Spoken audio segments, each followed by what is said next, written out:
Hello everyone, welcome to Earth IAS. I am Amit. Friends, if you are going to attempt Prelims 2025, then this video is going to be very important for you, because in this lecture we are going to discuss previous year question paper of Polity year wise, right? So here we are going to discuss these MCQs of Polity for the year 2013, right, to 2024. Means we are going to discuss last 12 years Polity PYQs,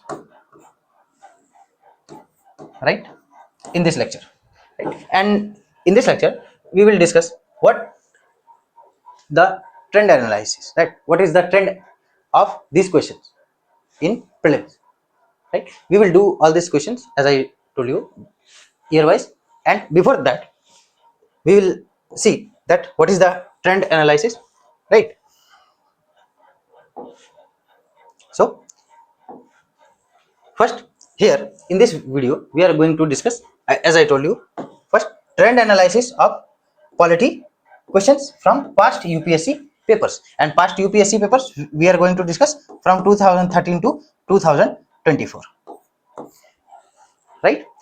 So I would suggest that at least you should solve all the PYQs of last 12 years of all topics, right? Here we are discussing polity section, but later on we will discuss other sections of PYQs, right? So first we have started with polity section, right? So here we will see trend analysis. Second, we will see how to approach polity MCQs using logic and elimination technique, right? Though for last 2 years this elimination technique has been, you can say, or the importance of elimination technique has been reduced due to launch of different type of options, right, by UPSC. So but in spite of that we will see this technique, right? And lastly we will see key concept or the most important topics, right, that you should revise before going to attempt prelims 2025, right? So just continue with us, right? So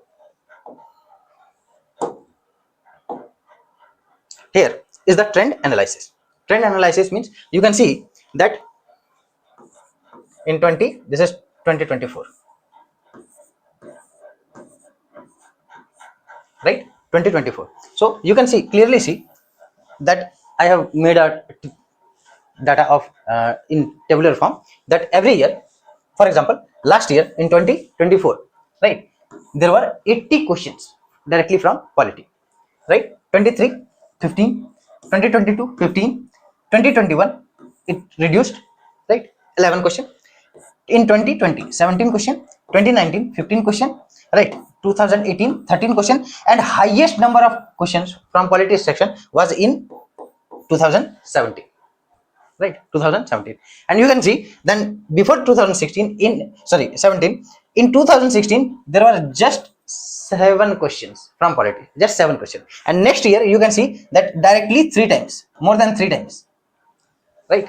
In 2016 it was 7, and in 2017 it became directly 2022, more than 3 times, right? In 2015, 13 question. In 2014, 14 questions, right? And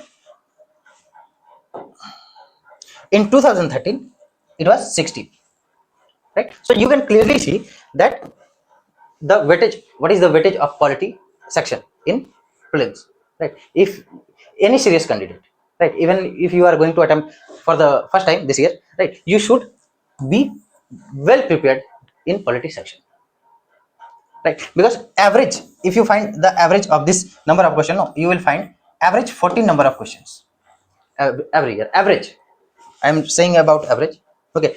It went highest up to 22 and lowest 7, right? But average, you can see, if you will find out average, no, the average would be 14, right? So we will start, right? Here I would like to tell you that we will start from 2013, right? Then we will come towards 14, 15, 16, 17, 18. This is how we will come to 2024, right? So let's start. And as I told you that in 2013 there were 16 questions. So today we are going to discuss 16 questions, right? Sorry, in 2013 it was 16 questions, and that's why we are going to discuss all the 16 questions in this lecture, right? So let's start. Already, right? We are going to start with 2013, and already I told you that there were 16 questions, right? Now, coming to the main point, we should start our analysis of previous year question papers, right? So this is the first question, right? So first question says, which of the following bodies does not or do not find mention in constitution, right? So simple. If you know about this constitutional bodies, legislative bodies, or executive bodies, or extra constitutional bodies, then you can clearly solve this question, right? So first says National Development Council, no, not mentioned in the constitution. Second, Planning Commission, obviously you would be knowing, both are executive bodies. Both are executive body.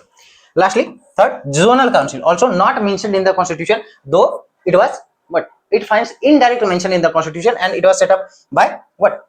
State Reorganization Act, right? 1956. Under this act, this Zonal Council were set up, right? So none of these are or find mention in constitution, right? So we have to choose the correct answer, right? You have to choose the correct answer. A says 1 and 2, no. 2, B says 2 only, no. C says 1 and 3, no. D says 1, 2 and 3, obviously. So D would be the right answer of this question, right? Means none of these body find mention in the constitution, right? You can check the explanation,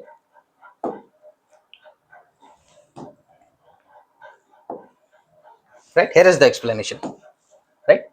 Option D is correct, 1, 2 and 3, right? National Development Council established in 1952 by an executive resolution, obviously, of the government of India. It was neither a constitutional nor a statutory body, as it was established by an executive resolution. That's why it is an executive body, right? Neither constitutional nor statutory, right? It was created to strengthen and coordinate planning between union and states, right? And that's why not mentioned anywhere in the constitution. Second, Planning Commission established in 1950, right, by an executive resolution, obviously, right? And you do knowing that since 2015 it has been replaced by Niti Aayog, right? And tell me one thing, that who is the ex officio chairperson of Niti Aayog in the comment box? Who is the ex officio chairperson of Niti Aayog? Right, answer in the comment box, right? Not mentioned in the constitution, obviously. Zonal councils, already I told you, established under State Reorganization Act 1956, already I told you, right? So none of these find mention in the constitution, and the answer would be option D, right? Next question. See, right, I would like to suggest that whenever you solve PYQs, no, also read about all the options, right? Why? Because just see, in the previous year, in the previous question, just immediate previous question, right, there was option, means NDC, National Development Council, was in option, and you can see the next question is from this topic, right? This is how UPSC repeats the same topic even in the same exam, right? So first says, question says, who among the following constitute the National Development Council? Simply it asked about the composition. So I would like to suggest that before going to appear in the exam, you should make notes of all important constitutional bodies, non-constitutional bodies. Non-constitutional body, whether it is executive or statutory bodies, you should make short notes, right? And here what you will include in your short note: their composition, the tenure of members and chairman, right, their removal procedure, right? All these things you should mention in short notes. It will help save your time, right? So first it says Prime Minister. So Prime Minister is obviously included in National Development Council. Second, Chairman of Finance Commission. No, Chairman of Finance Commission has no role in National Development Council. Third says Minister of Union Cabinet, obviously included in National Development Council.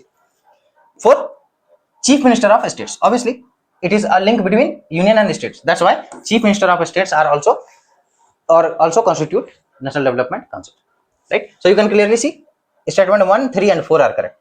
check the correct answer. A says 1, 2 and 3. No. B says 1, 3 and 4. Obviously. So B would be the right answer for of this question. No need to go for C or D. Right. B is the right answer of this question.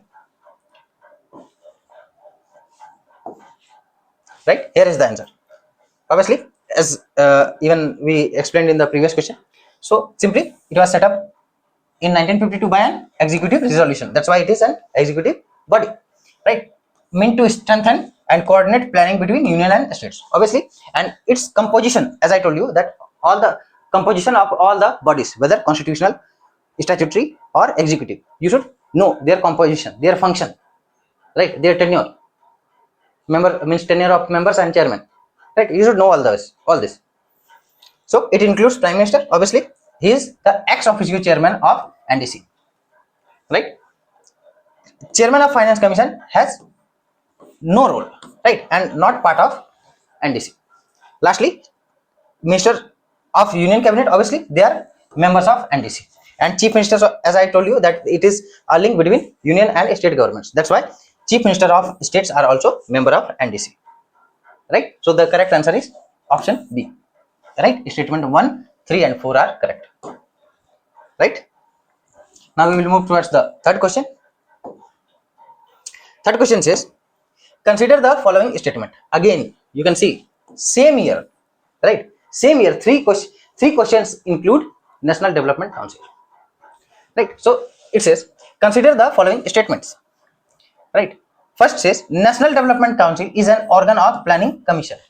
No, it works or it worked along with the planning commission, but it is never an organ of planning commission. So this statement is wrong, right? Second statement says, economic and social planning is kept in the concurrent list in the Constitution of India. Obviously, right? This has been because both central, as per Schedule 7, right? Items which are included in concurrent list, both the central government and state governments have power to make any laws or to implement them, right? Simply. So this is correct. Third says, the Constitution of India prescribes that panchayats should be assigned the task of preparation of plans for economic development and social justice. Obviously, right? Right? You do know 73rd Constitutional Amendment Act, right? Through which panchayats were given powers, right?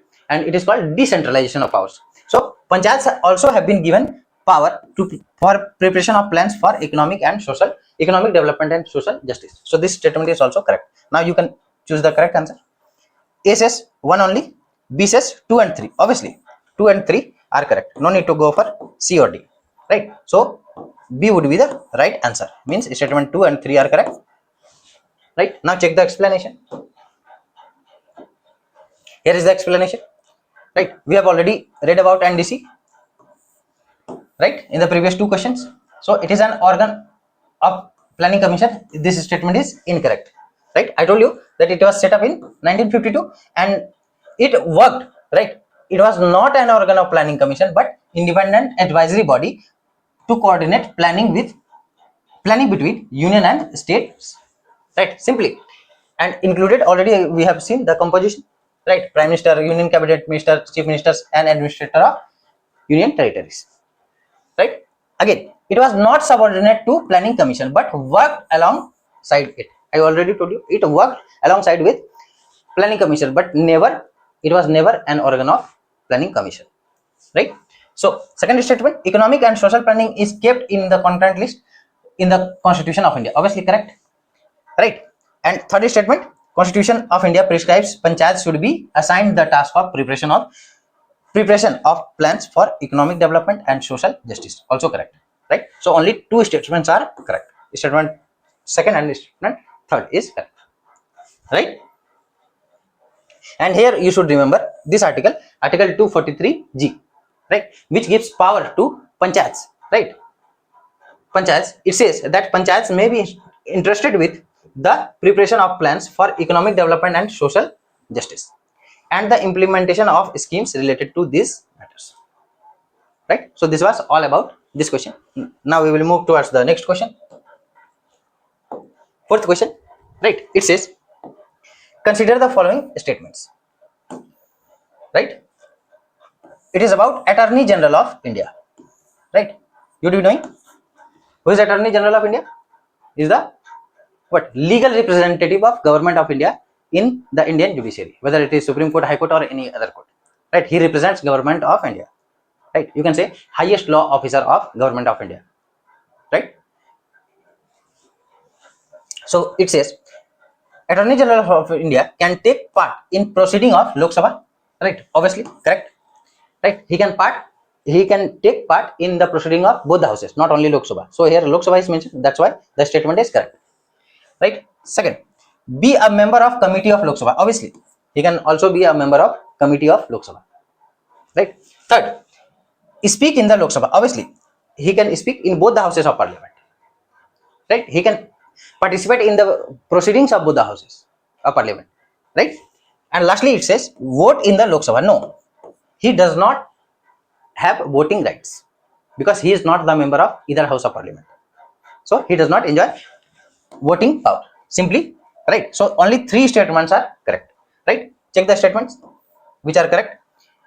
Option A says 1 only, no. B says 2 and 4, no. C says 1, 2 and 3. So C would be the right answer of this question, right? Statement 1, 2 and 3 are correct. Option C is the right answer of this question, right? Now check the explanation. Simply, right, as I told you that he is chief legal advisor of Government of India, right, and appointed by whom? The President of India. Under which article? 76. Right. Listen, there are certain articles you should remember, because what happened that for last few years UPSC has started asking articles, right? So you should remember certain important articles. So Attorney General of India, article 76, right? 76. He is appointed by the President, right? First statement already I told you, he can take part in proceeding of Lok Sabha, correct? And not only Lok Sabha but also he can participate, right, in the proceeding of both the houses of parliament and their committees, right? Again, he is not considered a member of house and does not have voting rights. Already I told you that he is not the member, that's why he does not have voting rights, right?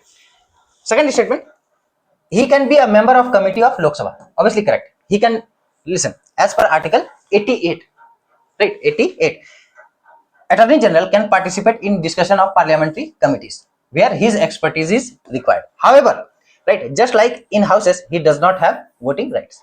So simply you should remember that he does not have voting rights in any case in the house of either house of parliament, right? Though he can take part or he can participate in the proceedings of house, or but can be member of committee of either house, right? Third statement says Attorney General can speak in the Lok Sabha. Obviously, he can speak in both the houses of parliament and in any committee without, right, only when he is invited, right? And lastly, fourth statement, as I told you, that he does not have voting rights as he is not member of either house of parliament, right? Now moving towards the next question, fifth question. It says under the Scheduled Tribes and Other Traditional Forest Dwellers Recognition of Forest Right Act, right, commonly known as Forest Right Act 2006, commonly, right? But the question has written its full name, Scheduled Tribes and Other Traditional Forest Dwellers Recognition of Forest Right Act 2006. It says, who shall be, right? Who shall be the authority to initiate process for determining nature and extent of individual or community forest rights or both, right? So simply this question asks that as per this act, who shall have authority, right, to determine the extent of individual or community forest rights or both, right? Simple. First, state forest department? No. B, district collector or deputy commissioner? No, right? Actually, state forest department has conservatory role. It conserves, right, the forest, right? Not allot any rights to any individual or community, right? District collector and deputy commissioner also they have maintenance role, right? They help in help the forest department in maintaining the forest, conserving the forest and wildlife, right? C says Tehsildar or Block Development Officer, commonly known as BDO, or Mandal Revenue Officer. No. Lastly, Gram Sabha, obviously. Right. So Gram Sabha have been given, right? Gram Sabha has been given power as per this act to allot what? The extent of individual or community forest rights or both. Right. So D would be the right answer of this question. D is the right answer. Now you can check the explanation. Right. I have already discussed. Right. No need to. If you want to read the explanation, you can pause the video and you can read the explanation. Right. Simply one is important that I am going to discuss here. I would like to discuss that role of Gram Sabha in as per this act. As per Gram Sabha, sorry, as per the section 6 clause 1 of this act, yani, right, it means Forest Right Act. Simply I told you, no, it is also known as Forest Right Act 2006. So as per section 6 clause 1 of Forest Right Act, it says the Gram Sabha is the primary authority to initiate the process of determining nature and extent of individual or community forest rights. Right. And what Gram Sabha can do? It can receive claims related to forest rights, verify and examine claims based on local evidence, and forwards its recommendation to subdivisional level committee. So this is the function of Gram Sabha as per section 6 clause 1 of Forest Right Act 2006. Right. Now we will move towards the next question. Sixth question, it says the government enacted, right, Panchayat Extension to Scheduled Area, commonly known as PISA Act, right, 1996, right, PISA Act 1996. Which of the following is not identified as its objective? So simply, which of the following is not the objective of PISA Act 1996? Simple. First, it says to provide self-governance. It is the objective, right? It is asking not identified, not, right? So it says, first says to provide self-governance. Obviously, this act provides this. Second option says to recognize traditional rights. Obviously, this is also allowed. C says to create autonomous regions in tribal areas. This is not objective of PISA Act 1996. This is not the objective, to create autonomous regions in the tribal areas, right? So this is not. D says to free tribal people from exploitation. This is also objective of PISA Act, right? So the correct answer would be C. This is not the objective of, right, not identified as its objective, right, to create autonomous regions in the tribal area, right? Simple. Now you can check the explanation. Here is the explanation. You can pause the video and you can read, right? Simply I am reading the objectives, right, of PISA, right? It says to provide self-governance to tribal communities through Gram Sabha and Panchayats. Obviously, I told you. Second, to recognize traditional rights of tribal people over natural resources. Obviously.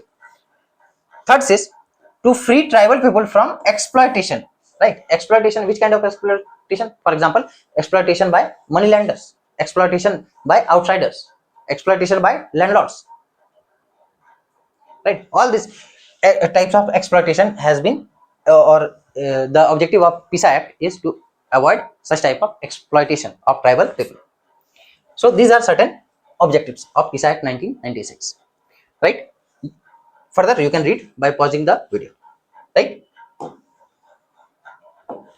Next, seventh question, it says which one of the following statement is correct, right? So first is, in India, the same person cannot be appointed as governor for 2 or more states at the same time. Absolutely wrong. Because, right, it has been commonly, even if you have not read this provision, you can, if you are aware, right, then you would be knowing that a same person can be appointed as the governor of 2 different states or 1 state and adjoining union territory.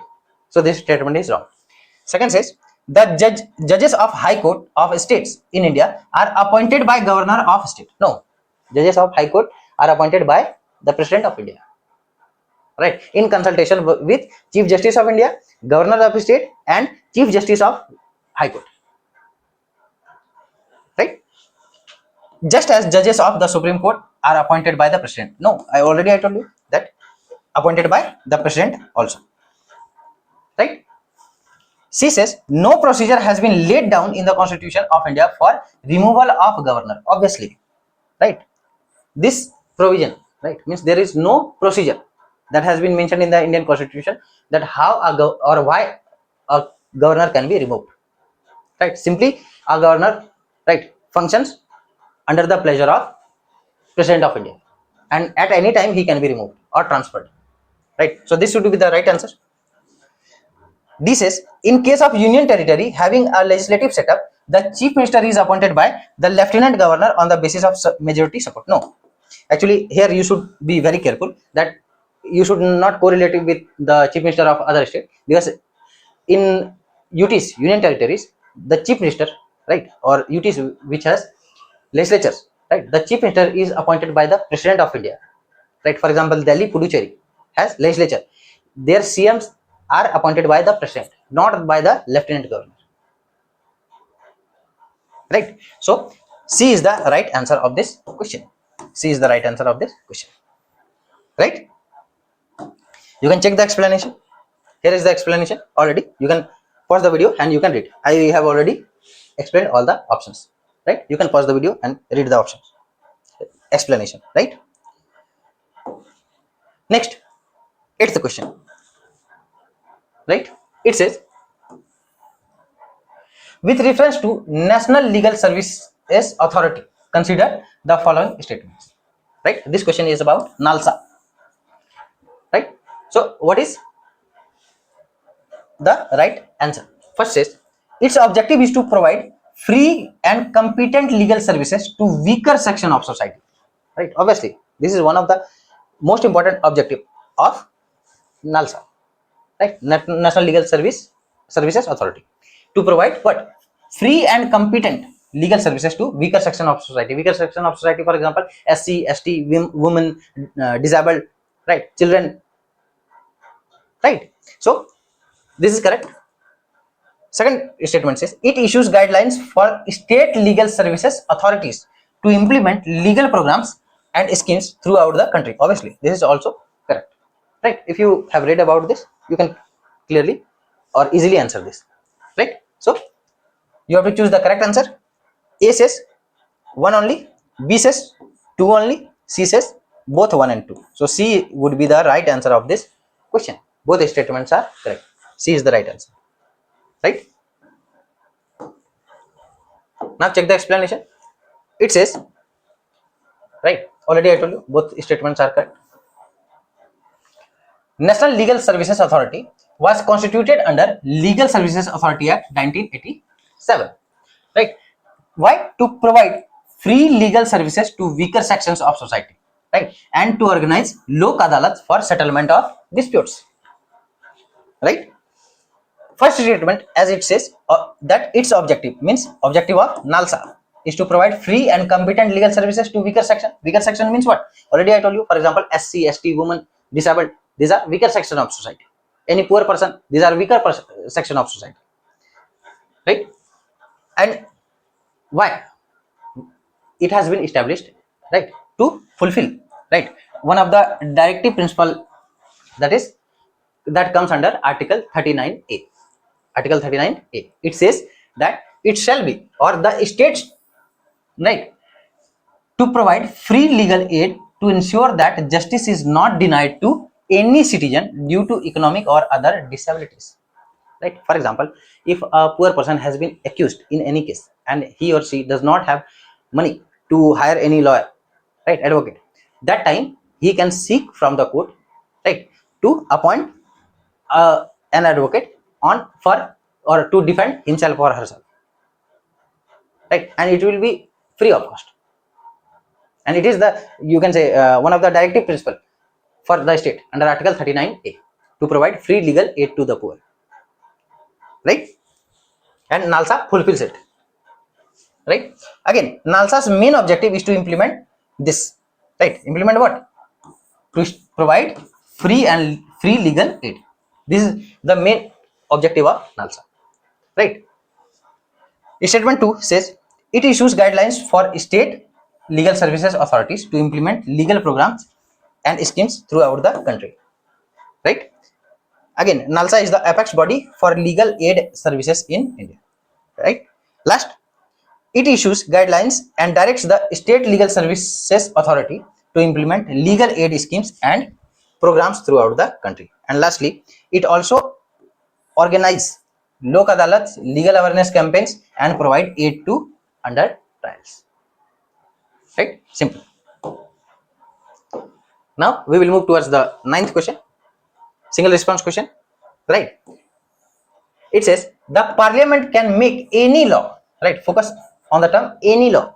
Right? These are extreme words. You should be very careful. Right? Any law for whole or any part of India for implementing international treaties. Right? How?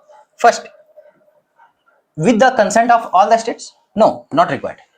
To implement any international treaty, the central government, right, or sorry, the parliament does not require the consent of states. It says with the consent of all states, not required. Second says with the consent of majority of state, not required. Third, with the consent of the state concerned, not required. Right? And lastly, without the consent of any state. Yes, I told you that it does not require consent of state. Even that subject comes under the state lead. In spite of that, while implementing any international treaty, the parliament does not require the consent of even the concerned state. Right? So, for example, you can see. Let me explain. Right? Just read the explanation, then we will see. Right? So, for example, already I have discussed the option. Right?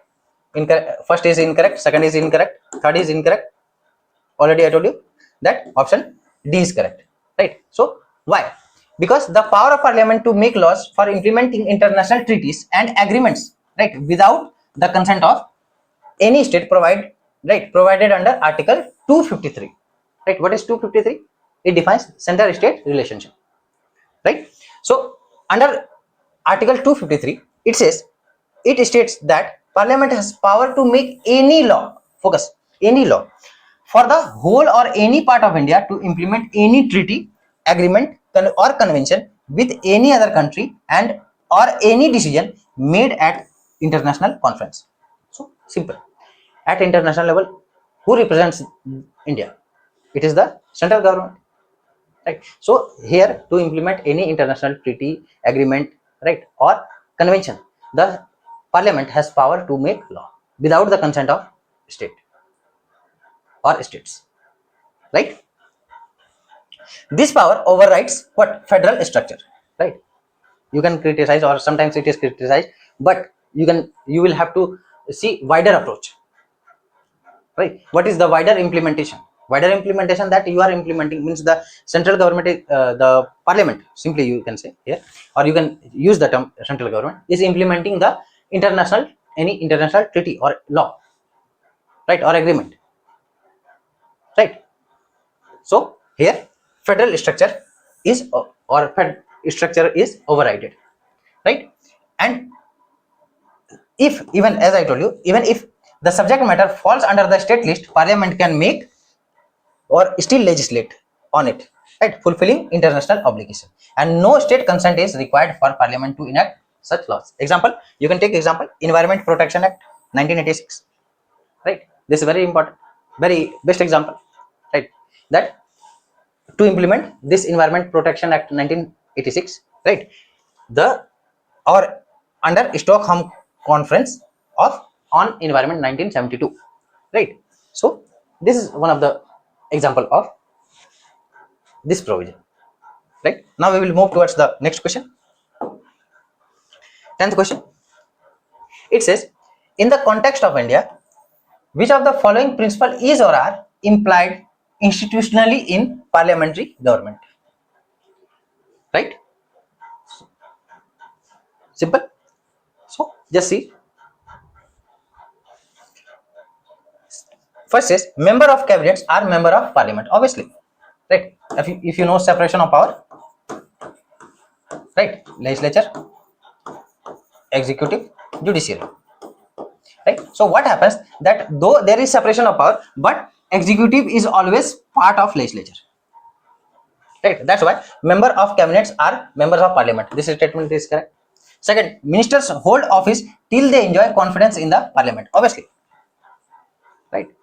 If no confidence motion has been passed in the parliament, right, they will have to resign, right? Only they hold the post, their office, till they enjoy confidence. Confidence is what? Majority support, right? Third says the cabinet is headed by the head of state. No, the cabinet is headed by head of government, right? And who is head of government? It is the prime minister. Head of state is what? President, right? So this is wrong. So only two statements are correct. Correct answer.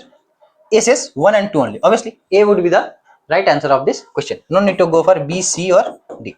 A is the right answer. Statement 1 and 2. Right? If you want to read the explanation, you can pause the video and you can read. Right?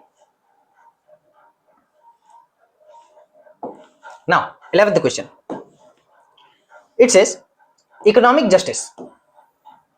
Right? As one of the objective of Indian Constitution has been provided in. Right? Three types of justice: social, economic, political. Right? Every constitution, every good constitution in a good democracy try to ensure three types of justice: social, political, economic. Other type of justice, gender justice, or you can say, but main objective is to ensure social, economic, political, right? So it says economic justice as one of the objective of the Indian Constitution has been provided in which? First, preamble and fundamental rights. Preamble talks, you do know preamble, right, discusses three or includes three types of justice: social, economic, political, right? But fundamental rights, right, it try to ensure what?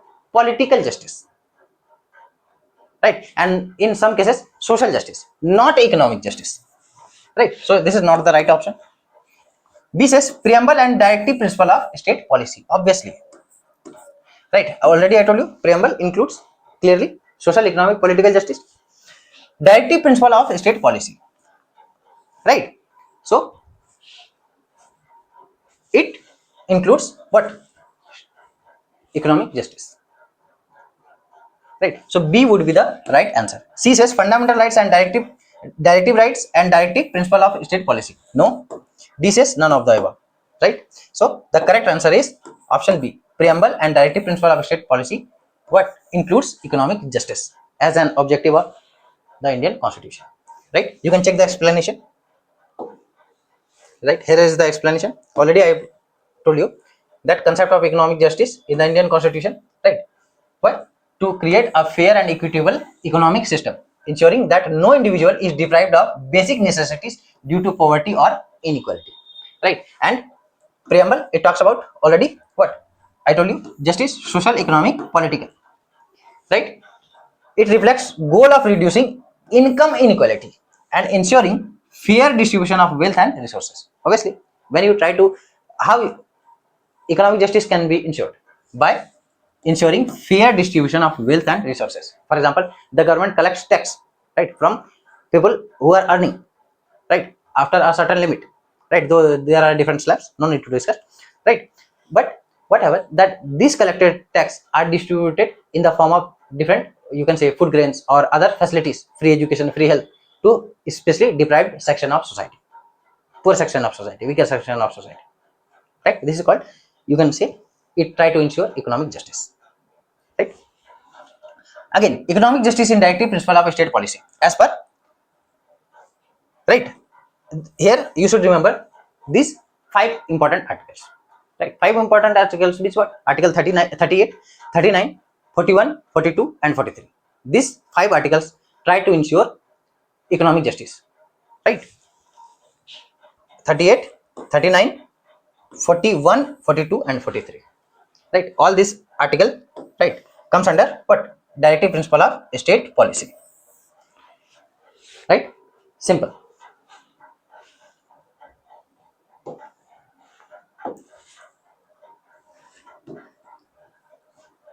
Now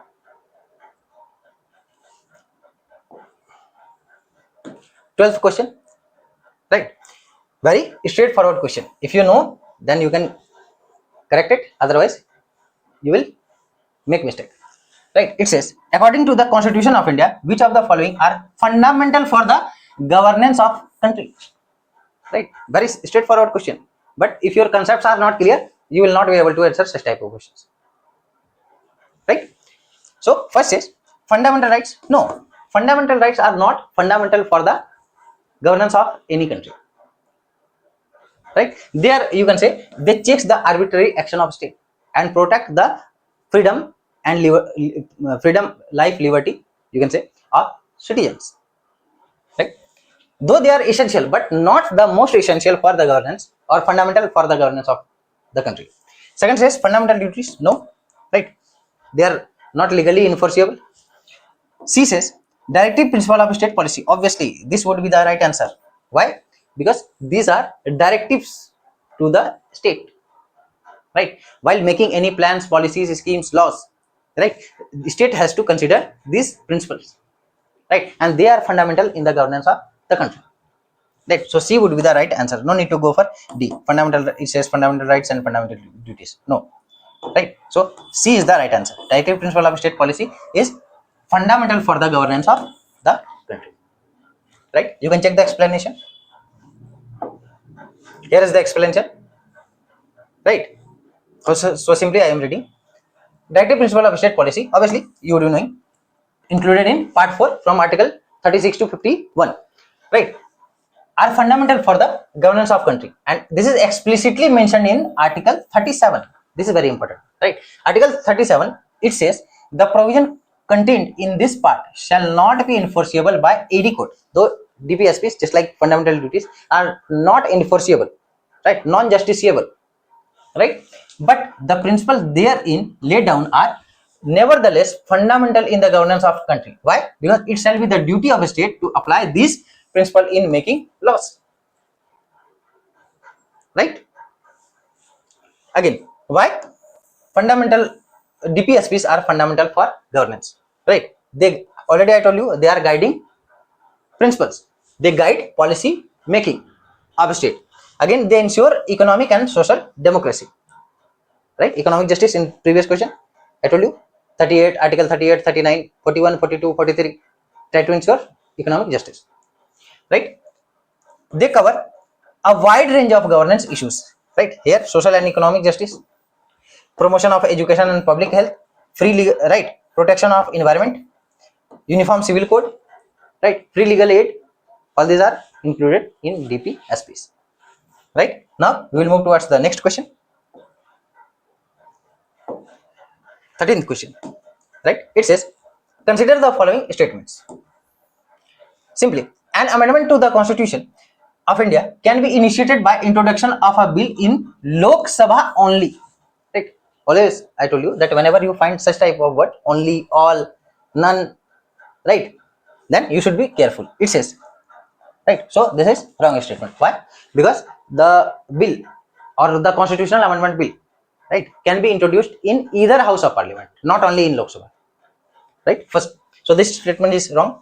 Second says, if such an amendment seeks to make changes in the federal character of constitution, amendment also requires to be ratified by legislature of all the states of India. No, it requires only half of the states, right? Not all the states. For example, there are 28 states, then it requires consent of only 14 states if it is amending the federal character of the constitution.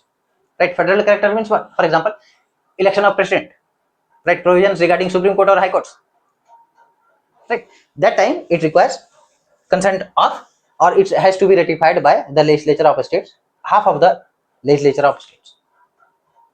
Right? So you can clearly see what is correct. A says 1 only, no. B says 2 only, no. C says both 1 and 2. So C would be the right answer of this question. Right? C is the right answer. No need to go for D. Right? You can check the explanation here. Right? You can pause the video and you can read the explanation I have already explained.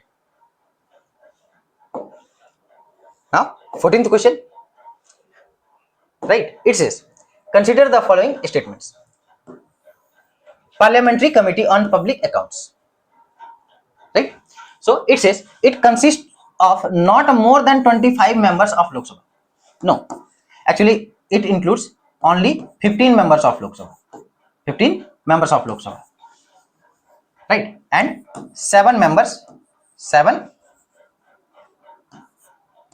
7, 15 from Lok Sabha and 7 from Rajya Sabha. Right, total number of members in public account committee of public account is 22. Combinedly it is 22 members, right? Second says scrutinizes, means public account committee scrutinizes appropriation and finance accounts of the government, right? So this is correct. Third says it examines the report of Comptroller and Auditor General of India. Obviously, listen, the CAG, Comptroller and Auditor General of India, you do know that,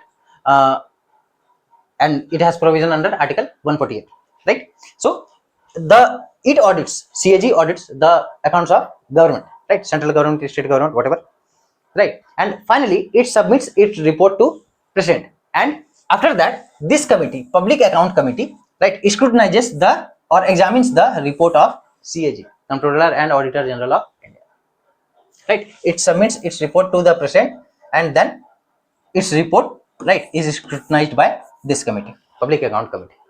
So both 2 and 3 are correct, right?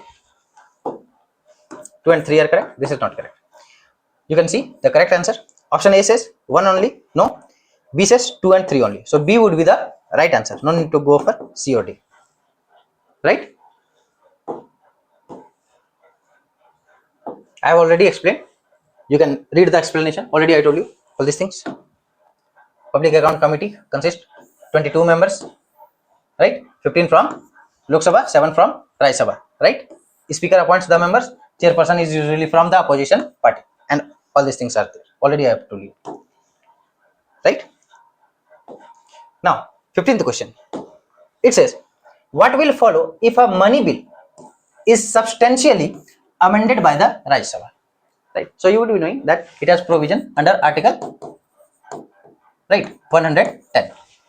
Right. So simply, and you would be knowing that in case of money bill, Lok Sabha has more power than Rajya Sabha. And almost in case of money bill, Rajya Sabha acts as just like a delaying chamber and nothing else. Right, nothing else. Because who will certify whether a bill is money bill or not? It is the Speaker of Lok Sabha, right? And Rajya Sabha can delay the money bill maximum for 14 days, maximum, right? So first is Lok Sabha may still proceed with the bill accepting or not accepting the recommendation of the Rajya Sabha. Obviously, this though Rajya Sabha can suggest amendments, right, in the money bill, but it depends on the Lok Sabha whether to accept such amendment, right, or not, and it can continue that money bill, right? So this should be the right answer. Okay, we are not talking. Okay, just simply this should be the right answer. B says the Lok Sabha cannot consider the bill further. No, I told you the Lok Sabha can continue the bill further. It depends on the Rajya Sabha whether it accept or reject the recommendation of Rajya Sabha, right? Option C says Lok Sabha may send the bill to the Rajya Sabha for reconsideration. No, when Lok Sabha has power to override the recommendation or any kind of amendment suggested by the Rajya Sabha, why it would suggest send to Rajya Sabha for reconsideration? Last option, the President may call a joint sitting for passing the bill. No, there is no provision of joint sitting in two cases, whether it is money bill or constitutional amendment bill. In these two cases, no joint sitting can be called upon by the President, right? So A would be the right answer of this question, right? You can check the explanation. Already I have told you. You can pause the video and you can read, right? Next, last question of the day, right? So it says, consider the following statements. First, the chairman and deputy chairman of the Rajya Sabha are not the members of that house. No, only chairman. Who is he? It is the vice president. You will be knowing vice president is ex officio chairman of Rajya Sabha. He is not a member of Rajya Sabha, but deputy chairman is always member of Rajya Sabha, right? So this statement is wrong, right?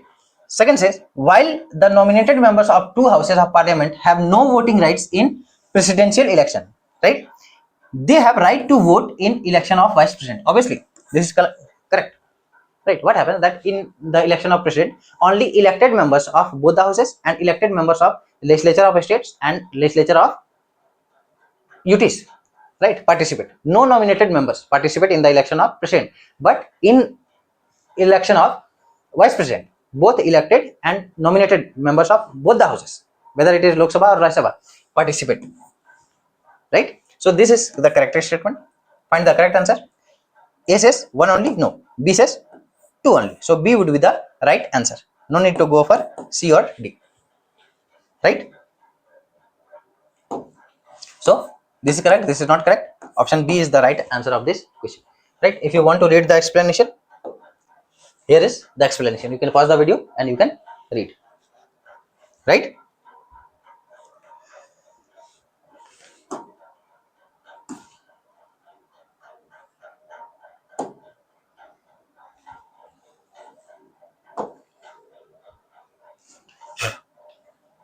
Right? So today we have discussed very important previous year question paper of polity. Right? Next day we will discuss again all the important polity PYQs of year 2014. Right? Till then, keep revising, keep practicing, and solve all these MCQs. Right? It will help you a lot in understanding the nature of exam. Right? You will see the important topics. Right? We will meet in another lecture with another PYQs. Thank you.